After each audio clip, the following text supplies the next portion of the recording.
त्रिशूल कर रही थी या फिर उसके त्रिशूल बाद में तो अन्य- पता ही नहीं था, खड़ा कहाँ होना, इधर खड़े हो जाओ, ओके क्या बोल रहा है बोल दो, ऐसा था। गांव की लड़कियां, आप ये चप्पल वप्पल ही नंगे पैर इधर से ऊपर से भागते भागते नीचे आइए, अरे I am going to die in this. आपके लिए बेस्ट फेस कौन सा था, अगर कुछ दो आप चुनना चाहें? मुझे तो इतनी 100 फिल्में नाम भी नहीं याद रहता। पूरे जंगल में हम शूटिंग कर रहे हैं, मेरे यहाँ पे पूरा ब्लड में कि ये क्या हो गया, I am bleeding, what is happening.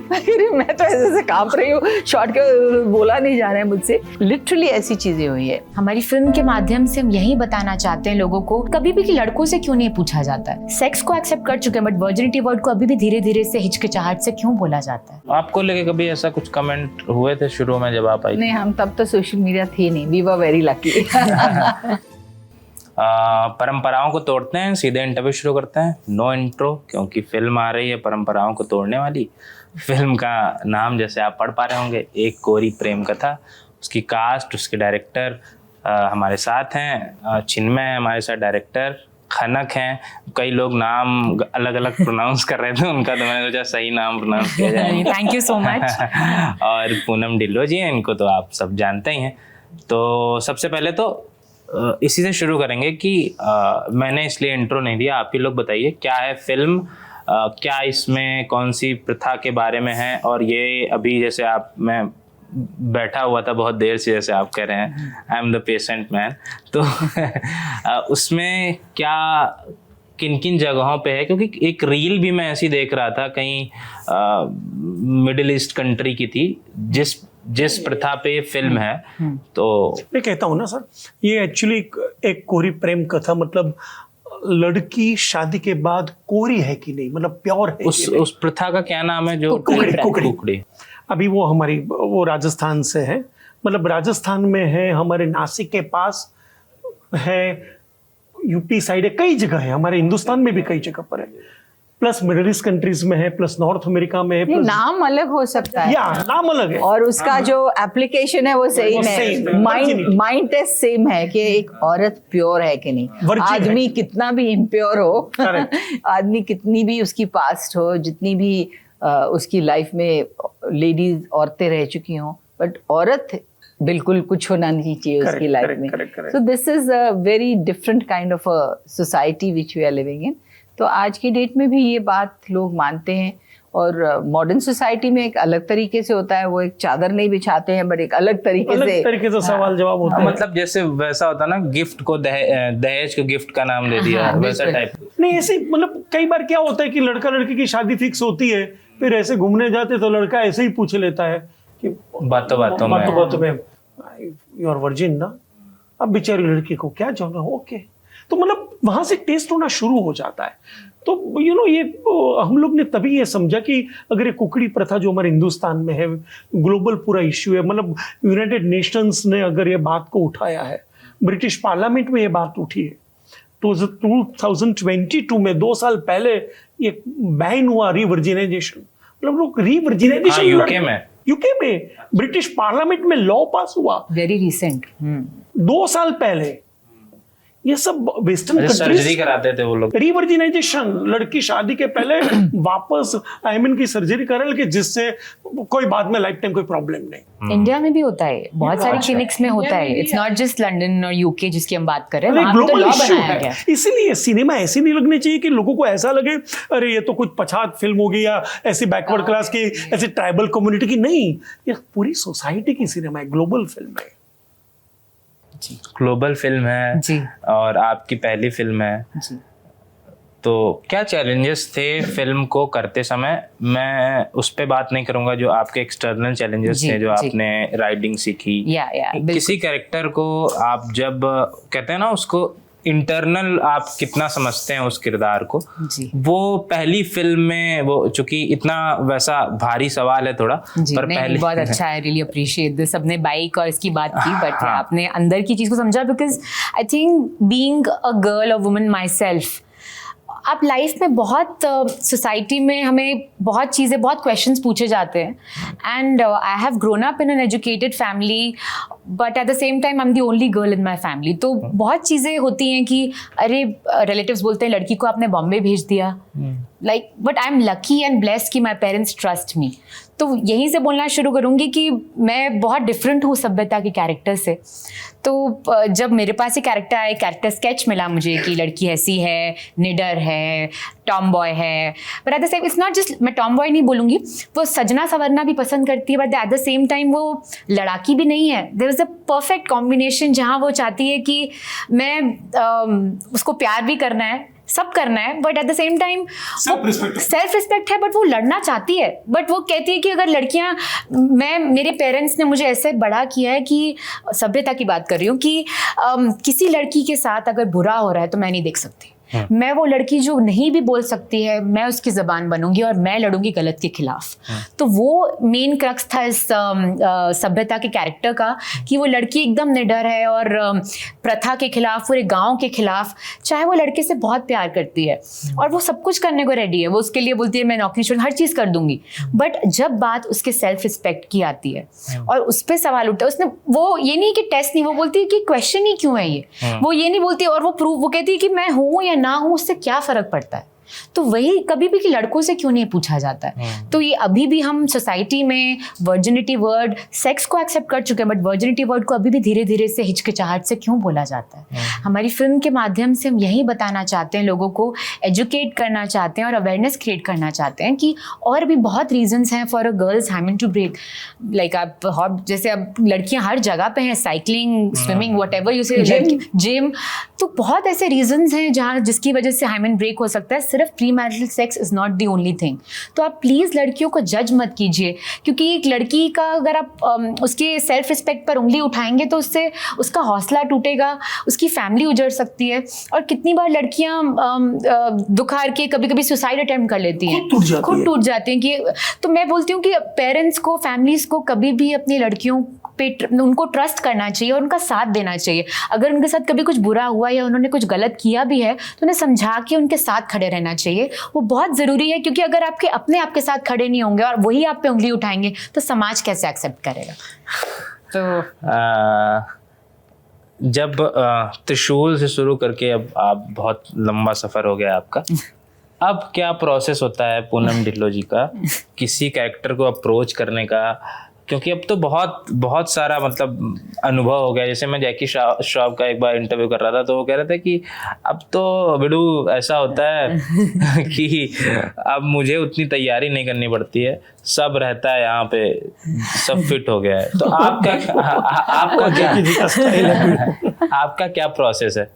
मैं समझती हूँ एज एन एक्टर हम लोग पहले से ज़्यादा समझदार तो ज़रूर हो गए हैं। इतनी फिल्में करने के बाद तजुर्बा भी काउंट करता है, एक्सपीरियंस से आदमी काफ़ी कुछ सीख जाता है। तो जल्दी बात समझ में आ जाती है। जब डायरेक्टर समझाता है तो बहुत ज़्यादा सवाल पूछ के समझना नहीं होता है।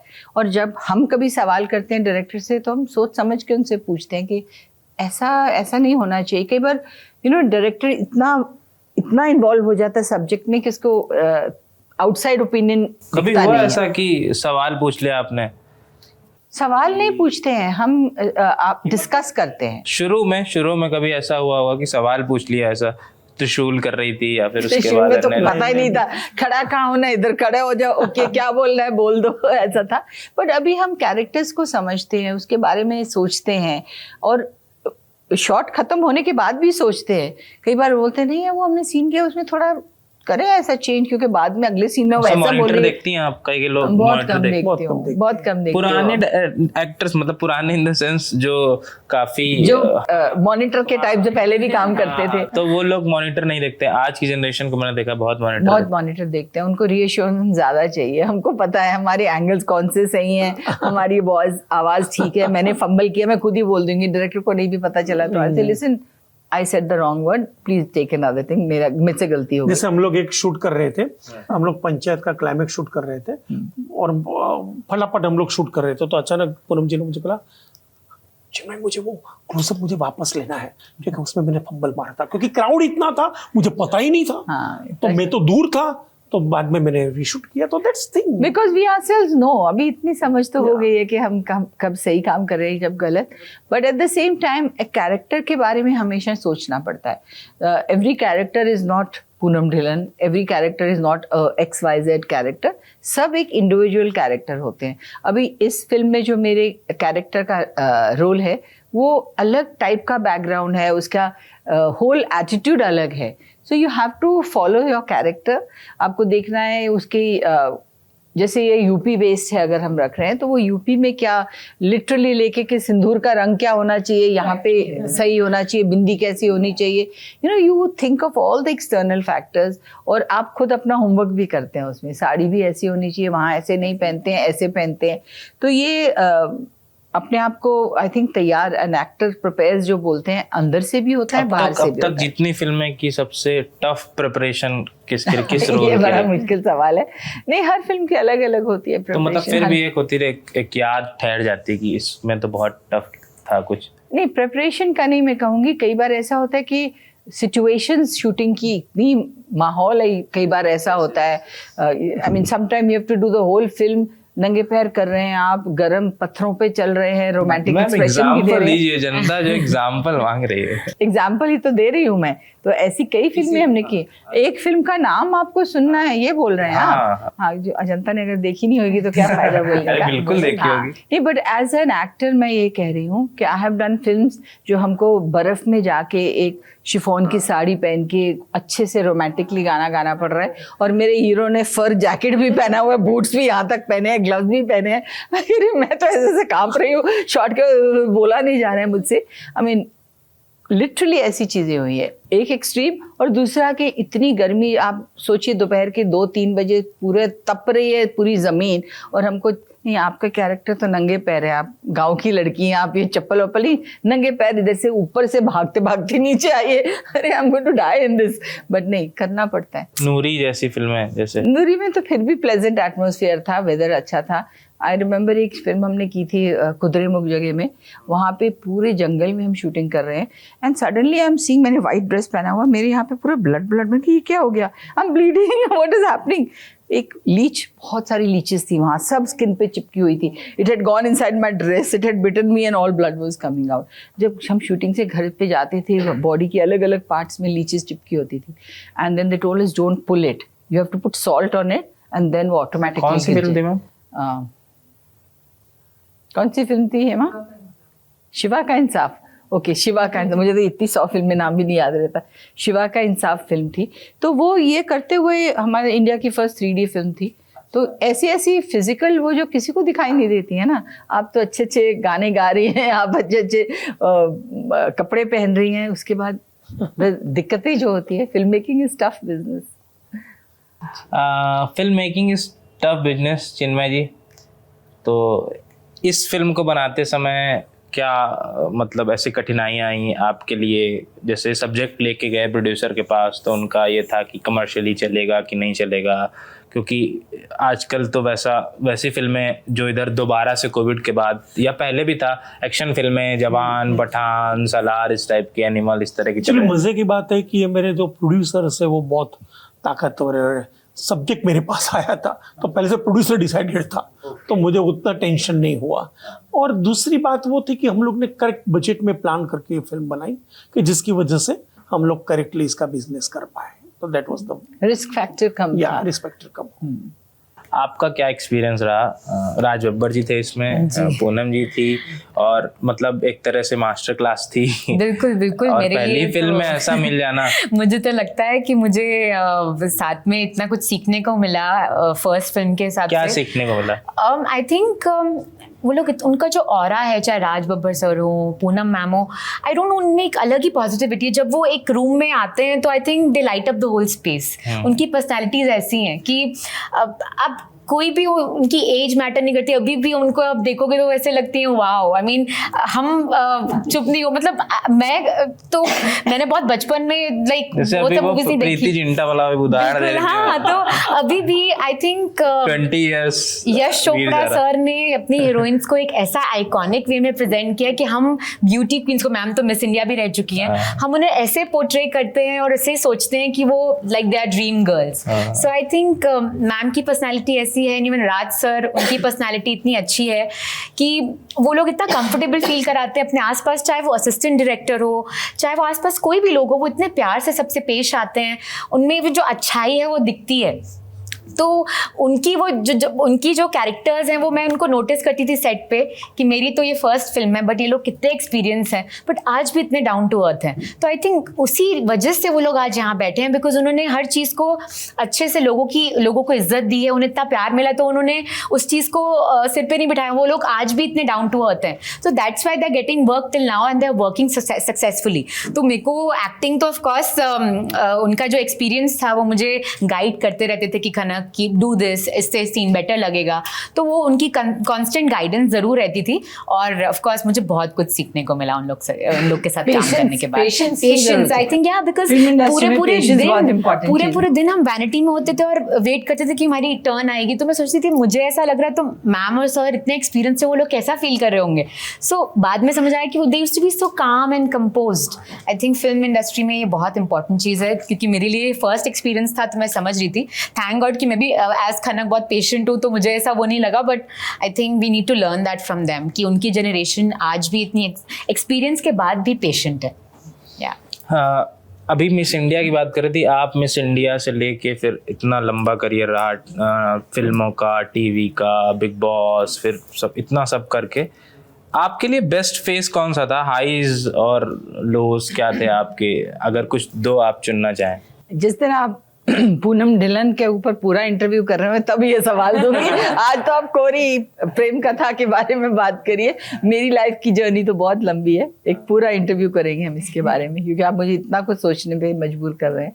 सो आई थिंक टुडे आपके माध्यम से हम लोगों को ये कहना चाहेंगे कि हमने एक ऐसी फिल्म बनाई है जो हम चाहते हैं कि लोगों की सोच थोड़ी सी बदले, और एटलीस्ट सोचने पे मजबूर हो जाएं कि हमें इस बारे में सोचना चाहिए कि हम अपनी लड़कियों से, अपनी बहुओं से, अपनी बेटियों से कैसे पेश आएंगे, उनको हम कैसे जज करेंगे, उनको कैसे सपोर्ट करेंगे। ये मुझे लगता है एक बहुत इंपॉर्टेंट मैसेज है। करेक्ट। और मेन बात वही है कि नई दुनिया में आप मॉडर्न हो रहे हैं तो आपकी सोच भी मॉडर्न को चेंज करिए। आप खुद ट्रांसफॉर्मेशन में आप खुद परिवर्तन लाइए अपनी सोच में। दो छोटे छोटे सवाल आपसे। मैंने दोनों के लिए पलोमा का इंटरव्यू किया था, राजवीर का किया था, उसमें सनी भी बैठे थे। तो सनी देओल वो क्रिटिक्स को लेके बात कर रहे थे, वो कह रहे थे आप निगेटिविटी मत फैलाइए फिल्मों को लेके, पॉजिटिविटी रखिए। आपका क्या टेक है इस पे? मुझे क्रिटिक्स से ज़्यादा लगता है कि आजकल सोशल मीडिया में बहुत एक नेगेटिविटी और जजमेंटल कई बार आ जाती है। तो मैं लोगों को कहूँगी खास तौर पे एक ऐसी चीज़ जो इतनी मेहनत जाती है फिल्म बनाने में, उसको आप बिफोर दिस थिंग आप जज मत करिए, उसे एक मौका दीजिए, उसको सपोर्ट करिए, because it's a very very hard working profession. जो न्यू कमर्स आते हैं उनको बहुत सपोर्ट की ज़रूरत होती है। पहले दिन से आप बोले ये ऐसी है लड़की, इसका फेस ऐसा, इसका बॉडी ऐसे, इसके बाल ऐसे, What is all this? This is not important. एक हार्ड वर्किंग मीडियम है और सपोर्ट बहुत जरूरी है। आपको लेके कभी ऐसा कुछ कमेंट हुए थे शुरू में जब आप आई? नहीं, हम तब तो सोशल मीडिया थी नहीं। We were very lucky. सबसे कंफर्टेबल किसके साथ रही आप जितना आपने करियर में काम किया? सनी देओल से लेके जैकी श्रॉफ से लेके Anil I Kapoor. was very lucky. बहुत अच्छे मुझे को-स्टार्स मिले और सब अभी अगर भी एक दो अच्छे का friend- नाम लेना हो तो? एक दो का कैसे नाम लूं 40 में से? जिनके साथ आप बहुत कंफर्टेबल, आपकी आई थिंक बहुत जैकी श्रॉफ आपने बोला, he was a great co-star. Rishi Kapoor, Shatrughan Sinha, सबके साथ, राजेश खन्ना। कोई खासियत इनकी जिस वजह से कंफर्टेबल? अच्छे इंसान हैं, अच्छे सपोर्टिव एक्टर्स हैं for a newcomer. Farooq Sheikh, of course, how can I forget him. तो मेरी and even to that extent Soni, मेरे एक साथी हैं, वो कह रहे थे दो, एक फिल्म के बारे में जरूर पूछना, दो फिल्में उनकी फेवरेट है, एक नूरी और सोनी महिवाल। वो दो बातें कर रहे थे। दोनों मेरी भी फेवरेट है। आपकी कौन सी फेवरेट है उसकी वजह पूछना चाह रहे थे? नहीं, दोनों बहुत अच्छी कैरेक्टर्स थी, दोनों में मेरे टाइटल रोल थे, तो जाहिर है कि अच्छे रोल थे, तो इसलिए और मज़ा आया उनमें काम करने का। और उसके बाद लोगों ने सराहाया, वो बहुत ज़रूर है। जब लोगों का प्यार मिलता है, ऐसी मेरी 2-3 और फिल्में थी जो मुझे बहुत पसंद थी, पर लोग, ऑडियंस ने इतना उसको सपोर्ट नहीं दिया। जैसे एक सवेरे वाली गाड़ी थी, बहुत अच्छी फिल्म थी, तो आई थिंक जब ऑडियंस पसंद करती है तो और मजा आता है। Thank चलिए, you. वक्त की कमी है और ऑडियंस पसंद करेगी, उम्मीद यही है। एक कोरी प्रेम कथा 5 अप्रैल को आ रही है, देखिए आप लोग और बताइए। सब सोशल मीडिया की भी बात कर रही थी पूनम मैम, तो खूब सोशल मीडिया पे इनको टैग करिए, बताइए, अपनी बधाइयाँ भेजिए इनको, कैसी लगी फिल्म, अच्छी चीज़ें बताइए, खराब चीज़ें भी बताइए ताकि आगे इम्प्रूव कर सकें। शुक्रिया।